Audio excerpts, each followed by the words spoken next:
సింహాచలంలోని శ్రీ వరాహ లక్ష్మీ నరసింహస్వామి వారి ఆలయంలో గోడకూలి మరణించిన వారి కుటుంబ సభ్యులను మాజీ ముఖ్యమంత్రి వైఎస్ఆర్సీపీ అధ్యక్షులు వైఎస్ జగన్మోహన్ రెడ్డి పరామర్శించారు.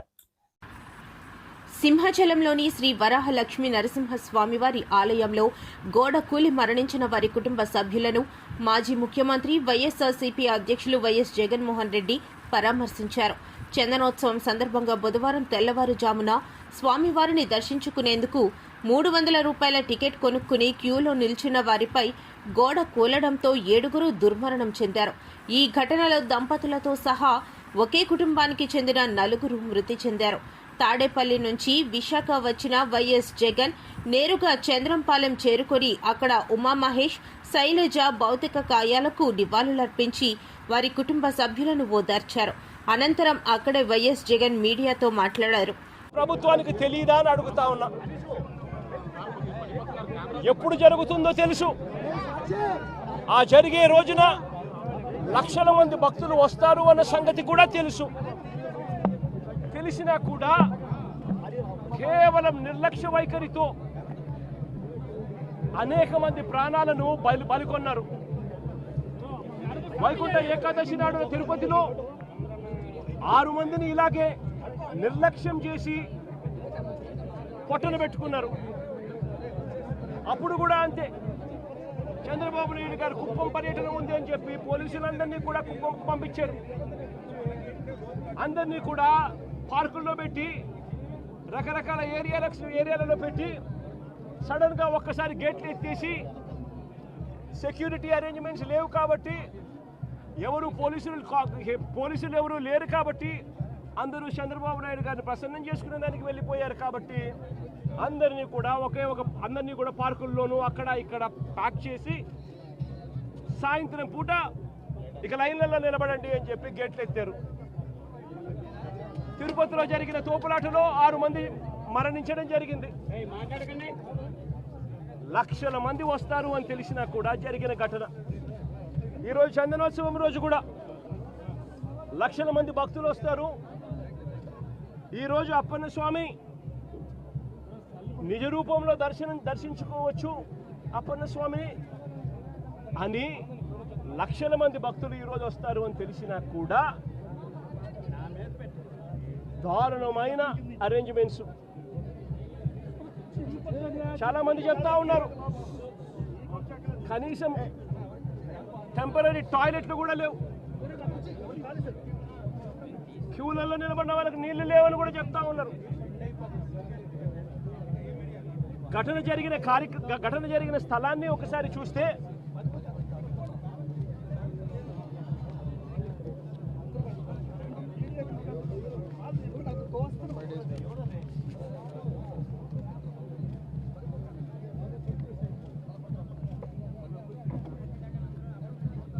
ఆరు రోజుల కిందట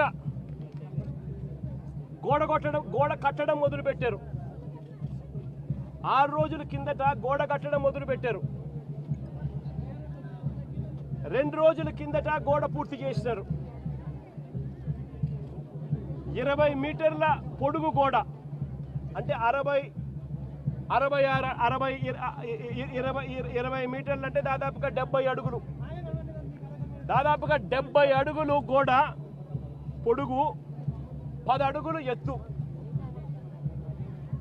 కట్టిన ఈ గోడలో 4 రోజుల్లో ఈ గోడ కట్టారు. ఈ గోడ కట్టే దాంట్లో ఎక్కడా కూడా కాలమ్స్ ఎక్కడా కనిపించవు. రీఇన్ఫోర్స్డ్ కాంక్రీట్ గోడ కట్టాల్సిన చోట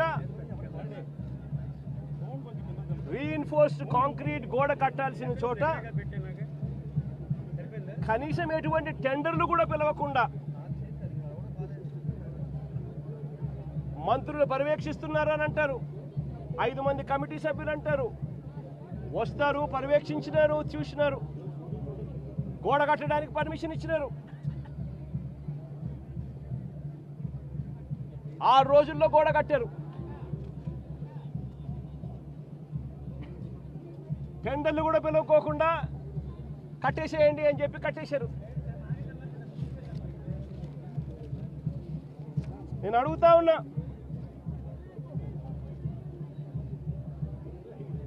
ఈరోజు అధికారంలోకి వచ్చి చంద్రబాబు నాయుడు గారు దాదాపుగా సంవత్సరం అయింది.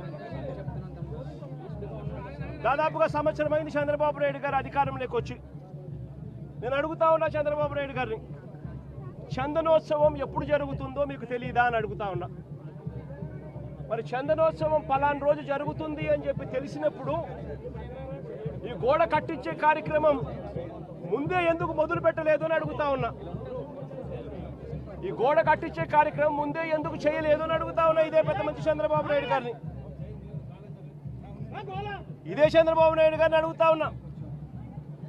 ఈ గోడ నిర్మాణం కేవలం 6 రోజుల కిందట మొదలై 2 రోజుల కిందట పూర్తి చేశారు.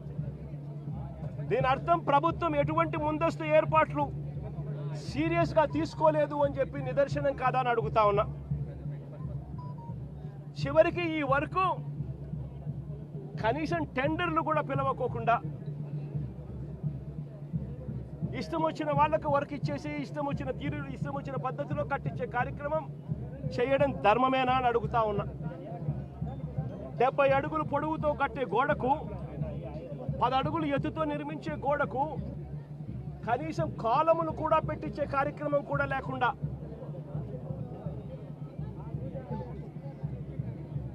ఇటుకలతో సిమెంట్ బ్లాక్స్తో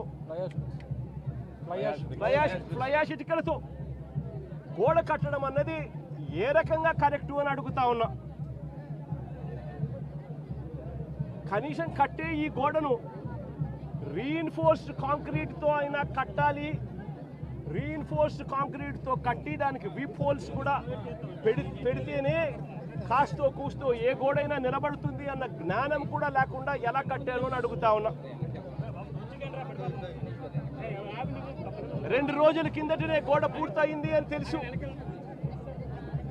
2 రోజుల కిందనే గోడ పూర్తయింది అని తెలుసు. వర్షం కూడా ముందు రోజు రాత్రి పడింది అని కూడా తెలుసు. మరి తెలిసినప్పుడు ఇన్ని లక్షల మంది క్యూలో గోడ పక్కనే